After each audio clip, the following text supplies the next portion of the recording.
Hi everybody, I am Dr. Anna Garrett, menopause expert and hormone whisperer, and it is good to be back on Facebook Live with you after a little bit of a hiatus. So welcome to my Menopause Minute. These are little short videos that I do mostly on Tuesdays that are designed to teach you about something related to menopause and what you can do about it. So if you're a woman between, let's say, 40 and 60, and you're lying awake night after night staring at the ceiling and wondering what in the world is going on, then this video is for you. So why is sleep important? Well, there are a lot of reasons, and the first one that you'll be interested in most likely is that it causes weight gain, because that's one of the most common complaints with my clients is that they're gaining weight. And there are a whole lot of reasons this may be, but not getting any sleep is one of them because it causes a whole flood of cortisol, which then results in inflammation and weight gain around your waist. The second, and probably less well-known reason, is that it causes you to have poor decision making. So this can really affect your job and a lot of other aspects of your life. So if you're not getting at least 6 hours of sleep, that in studies has been shown to be the equivalent of driving drunk. So you can see that it's really important to get sleep so that you're able to be productive in your life.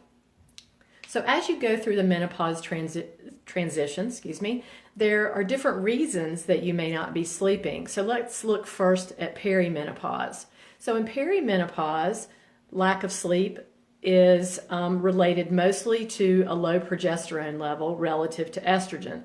So estrogen and progesterone both work at the sleep center in your brain, and what happens when you stop ovulating as much in perimenopause is that your progesterone level goes down. And progesterone is calming and it helps you to get to sleep. So women who are in perimenopause who are having insomnia problems generally say that they have trouble falling asleep. It's not staying asleep. So what can you do about this?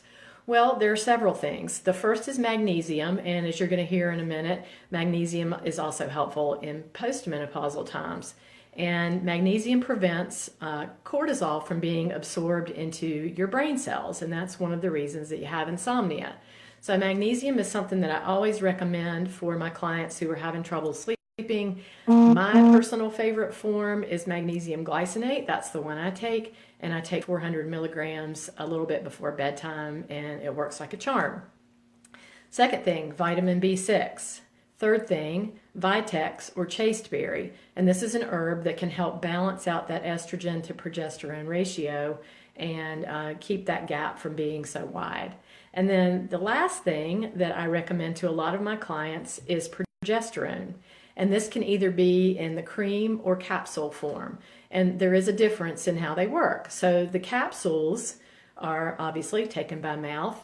And what happens is your liver creates a metabolite called allopregnenolone. And it is very calming. And so that works best for people who have insomnia. But even women who are on progesterone cream topically still get some benefits as far as sleep goes. So that is a great thing to try. I generally recommend getting hormones tested before you try that because there can be some downside to using too much. If you are in my Hormone Harmony Club on Facebook, you'll see that we have a lot of discussions about progesterone and what's too much and what's not enough and what the side effects are. So that may be your next stop is to go over and check out the Hormone Harmony Club. Okay, so that's the quick and dirty on perimenopause. So let's talk about postmenopause. This is an issue that results from too little estrogen. So what people say that have trouble sleeping in postmenopause is that they have trouble staying asleep and they wake up at 2 o'clock in the morning. And actually, this is the #1 most distressing symptom for women in menopause. That's been studied. So what are you going to do about that? Well, magnesium, again, is a great choice. And a little bit of supplemental estrogen and progesterone can actually help with postmenopausal insomnia. So I know that people have a lot of concerns about using estrogen, but if you are suffering from insomnia, there is no need to suffer. If you're afraid of estrogen, please feel free to contact me and I will help you tease out some of the aspects of estrogen that are in the literature that may have been overblown back in 2002. It is not nearly as dangerous as was once thought and actually can be protective against breast cancer as long as you're using it with progesterone after you have or if you haven't had a hysterectomy. So feel free to message me on Facebook, ask questions about that, because this is something that I really want women to understand so that they don't have that fear and they do what they need to do to get their bodies in balance. The good news is that once you're postmenopausal, after 2 or 3 years, things tend to balance themselves back out.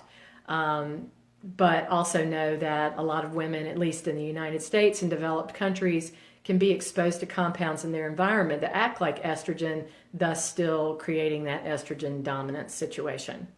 You can try other supplements like kava. Valerian is another one that may help with sleep. And then if cortisol is your issue, adaptogenic herbs can be helpful as well. And then the last thing I want to talk about is sleep hygiene. And sleep hygiene doesn't sound very glamorous, but really it just means having a good routine for bedtime. So what that means is choosing a bedtime and going to bed at the same time every night, even if it's on the weekends. And obviously you can make exceptions in some cases, but for the most part, try to stick to a certain bedtime. Mine is 9:30. I'm a sleep kind of gal. The second is to minimize alcohol intake before bed. Alcohol causes your blood sugar to go up and down, and actually, although you may fall asleep more easily, you will wake up in the middle of the night. So that is something to really stay away from if your insomnia is a problem. Third thing, sleep in a cool room, and experts recommend anywhere from 62 to 66 degrees because you want to make sure you're nice and cuddly and that your body temperature goes down so that you can sleep better. Fourth thing, stay off your electronics before bed. Electronics emit blue light, especially iPads and phones. They emit blue light that disrupts your melatonin production, and that is one of the ways that you can sleep more easily. And then the last thing is to keep your cortisol under control, because cortisol, as I mentioned before, not only causes you to gain weight, it keeps you awake. And the ways to do this are yoga, meditation, the adaptogenic herbs that I just mentioned. So there's a lot of things you can do to keep cortisol under control, and that's super important, because if you have a cortisol spike, like right when you go to bed, and a lot of women do that I see on testing, that is going to cause you to have insomnia. So important to take a look at what you're doing to manage your stress. So if you've tried a lot of these things and it really hasn't been working for you, or you want some more help to create a regimen to help you with sleep, it may be time to Test and Talk. And Test and Talk is my program that I offer that uses the Dutch hormone test kit, and you also get a consultation with me for an hour, and I go through your results with you and create a plan for you to manage whatever imbalances happen to show up, even if they're not related to insomnia. So I would love to talk to you more about that. I'm going to post the link in the comments on this video, and please feel free to get in touch if you'd like more information. And again, go check us out at the Hormone Harmony Club, because we're asking good questions and getting lots of information over there that can be super helpful. So that's all I have for you today. Have a great Thanksgiving for my USA friends, and if you're Canadian, I know some people double dip, so enjoy that as well, and enjoy time with family and friends, and I will see you next time. Thanks for being here.